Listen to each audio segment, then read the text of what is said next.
Ne suis-je pas de ceux qui peuvent sans complexe se permettre de faire leur propre éloge, tant ils sont ivres de leur légitime auteur. Enfin, lumineux est mon front, éclatant sont mes lauriers, éblouissante est ma flamme. Les moineaux à qui je m'adresse ne peuvent se permettre semblable luxe. Ils n'ont pas de si vastes ailes.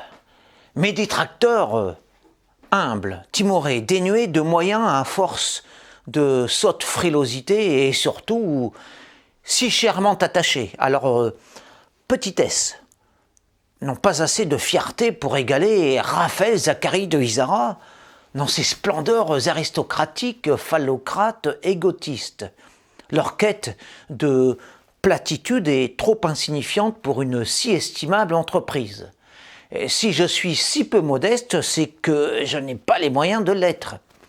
Ils visent les murs, j'aspire au sommet. Comme tous les courbés, ils ont besoin de maîtres, de souffler, pour leur rabaisser le caquet. Et finalement, sentir qu'ils sont peu de choses.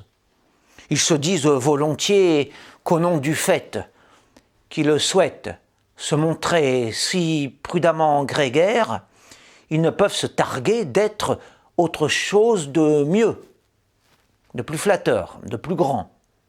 Avec leur retenue, ils sont dérisoires. Avec mon épée, je suis immense. Nous sommes tous rois de nous-mêmes, empereurs de ce qui nous chante. Encore faut-il s'en donner les suprêmes libertés. Celui qui se vante à ce point de son humilité de larve ne trônera jamais si insolemment dans l'empyrée ni ne planera haut dans les jours de sa vie tel un aigle radieux dans l'azur. Rares sont les gens qui osent briller.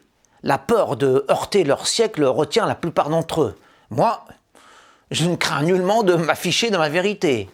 Homophobe, anti-avortement, machiste, royaliste. Quitte à déplaire aux poules mouillées, à contrarier les sans-crinières, à chagriner les mous, les lâches, les tièdes, de tout poil.